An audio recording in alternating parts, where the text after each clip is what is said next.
Pinar and I met 6 years ago in New York at a film graduate program at Columbia University, where I studied creative producing and Pinar studied script writing and directing. And in the last 6 years, we've made 2 short films together, one in Ankara, Turkey, and another one in Germany.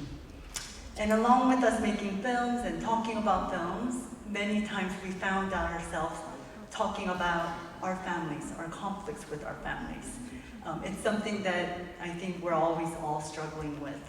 We quickly bonded over that, not just because Turkey and Korea call themselves sister countries during the World Cup, but we're actually pretty similar in cultures more than you'd think. And when I mean cultures, I mean family dynamics. A good example of that is that both countries, even if I'm 33, if I were living in Korea, I will be living at home with my parents. And because the both of us have studied in New York the last 6-7 years, we've all lived alone for the last 6-7 years. And whenever we would go home, our moms or dads would tell us, "You've changed." Or my mom would say something like, "You've become Americanized." They had a very hard time accepting who I am as an adult. So we would get back and always talk about how do we reconstruct our relationship with our parents as adult children. Still their children, but adult children. And then we also seem to see our parents' relationship in a different way. They're more functional than I thought, and then they're actually more dysfunctional than I thought. I wish they would talk. And so a lot of this, where in the last 6 years, as we're conflicting as filmmakers, artists, and just humans, has kind of brought us to this film, Those Who Whistle After Dark, which is an absurd dark comedy about a modern family in Ankara, Turkey. The film takes its name from this Turkish saying that we have, which goes like, "You're not supposed to whistle after dark, because if you do, then you call on the spirits, and they stay with you forever. It's a terrible curse." Which is a similar curse that happens to the father of our family. The story opens with the father, who is a simple man with small dreams, and he's a retired teacher, and he's trying everything he can do to pretend like he's happy, even though he doesn't know what to do with the rest of his life. That is until he's visited by a skeptical angel, and he's forced to embrace his existential crisis. So thus starts his search for something to hold on to in his life. He looks at his wife, the wife is just too busy on earthly worries. He looks at his friends, they're just running around doing their own thing. And he even goes to the school that he used to work at, which is a place where he felt his most useless and driven and passionate and irreplaceable. And there, sitting at his desk, he meets his replacement, which looks like him and talks like him and even moves a bit like him, but is just a better, younger upgrade of him. As this crisis is going on, his wife is completely clueless because she's in her own crisis. She's basically this head nurse, and she's, an ambitious social climber. All she wants to do is to hang out with the doctors and the surgeons and have wine after work.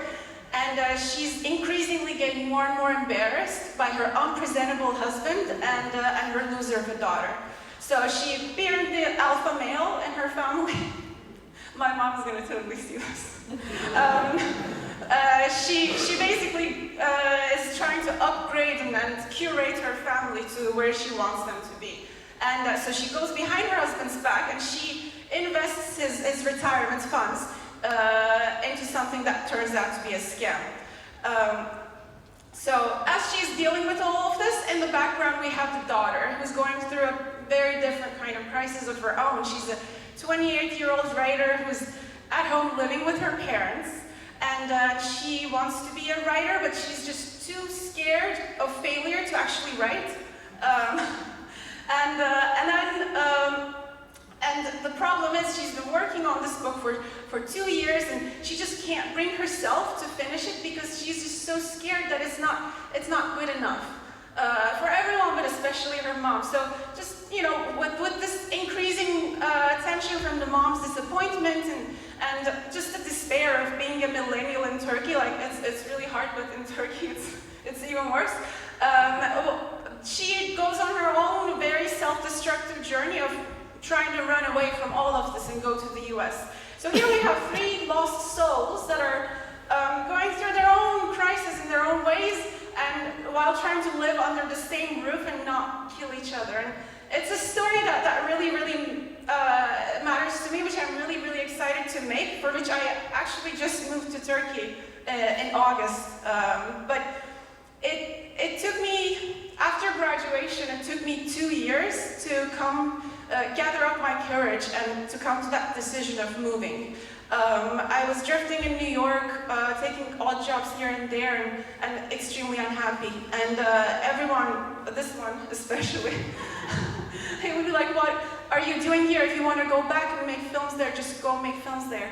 And the problem was I was scared. I thought I didn't have enough success, or I hadn't had enough proof to show who I am to my parents, or to claim who I am to everyone back home. And it was only after I managed to overcome that lack of confidence and feel comfortable in my skin that I was able to go back and be who I want to be. And that's sort of what this story is about. It's about three people that have to learn how to give themselves the permission to be who they are, and then only then they can do that for each other and become a family.